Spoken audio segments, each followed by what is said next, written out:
বনাই আছো মেগী তো আপোনালোকক দেখাম বাৰু মেগীটো প্ৰথমে উহাব দিছো তাৰ পিছত ধুনিয়াকে মছলাটো দি দিম মই এনেকে খাও মানে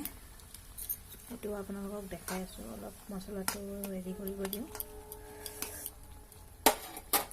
তাৰ পিছত দিম অকমান পিয়াজটো দিলে আৰু খাই ভাল লাগে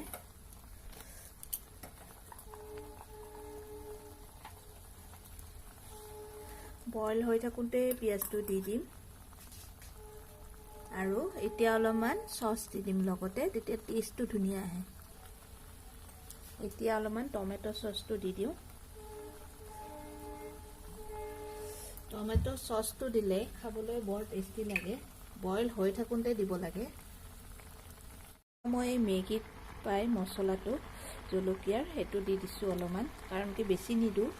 কাৰণ কি বহুত জ্বলা হৈ যাব সেইকাৰণে খাব নোৱাৰিম আৰু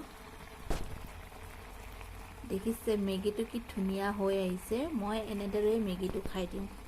তো এনেকৈ আধা ভাজাকৈ ওপৰত চাট মছলা আৰু নিমখ এনেকৈ দি দিছো এনেকৈ মেগীৰ লগত মই খাই ভাল পাওঁ কাৰণে আপোনালোকক দেখালো আপোনালোকে জনাবচোন কেনেকুৱা লাগিছে আৰু ৰেচিপিটো যদি ভাল লাগিছে আপোনালোকে কমেন্টত জনাই দিব মই বাৰু এনেকৈ মেগী খাই ভাল পাওঁ সেইকাৰণে আপোনালোকক অলপমান শেয়াৰ কৰিলো আৰু প্লিজ মোৰ চেনেলটো please like share and subscribe কৰিব নাপাহৰিব আৰু নতুন ভিডিঅ' আপোনালোকৰ মাজলৈ লৈ আহিম এনেকৈ চটপটি ৰেচিপি লৈ তো আজিৰ কাৰণে bye bye love you all